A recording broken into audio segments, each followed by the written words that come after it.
One of the coolest things about walking through the streets of Philly and meeting people with different stories is that the United States was built with the stories of people from all over the world. And the people that shaped our democracy included indigenous intellectuals, Black and brown women, folks that were part of the abolitionist movement.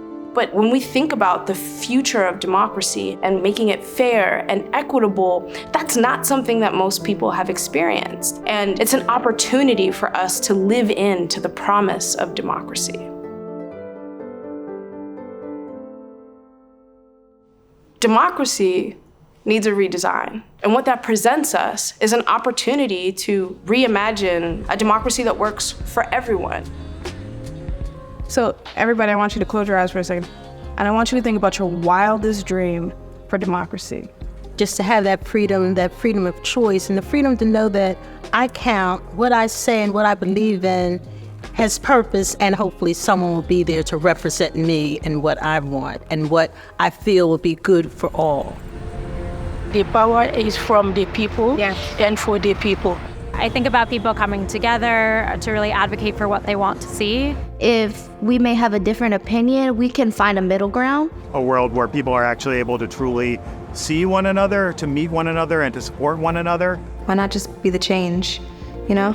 Democracy only works if people impacted by decisions are able to participate in the democratic system. We have an election that's coming up for student government. How about we do like recommendations from like teachers and like outside sources that like show like. That's a good idea.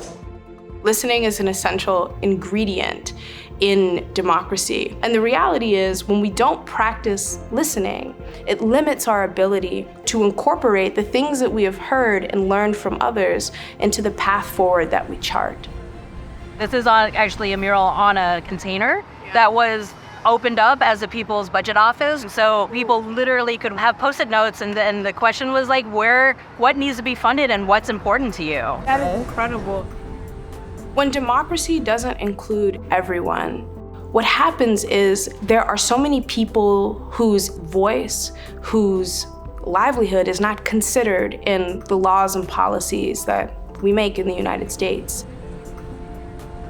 When we think about participation, it doesn't have to look like what it's looked like before. We can design it so that it's fun, it meets us where we are, it's exciting, and it makes sense.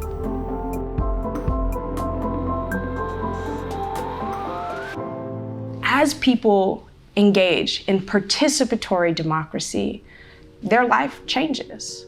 Not only does their perspective of what's possible in democracy change, but their likelihood to volunteer in their community changes. Their likelihood to consider running for political office changes.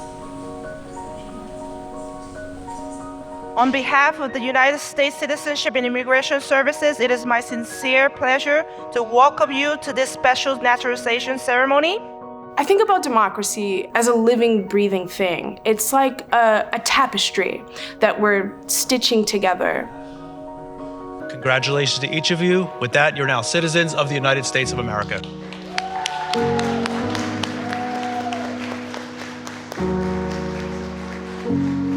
There are parts of it that we can look back to and learn from, and there's so much of it that hasn't been stitched yet, that hasn't yet been woven. I challenge folks to think about what they want to see in democracy.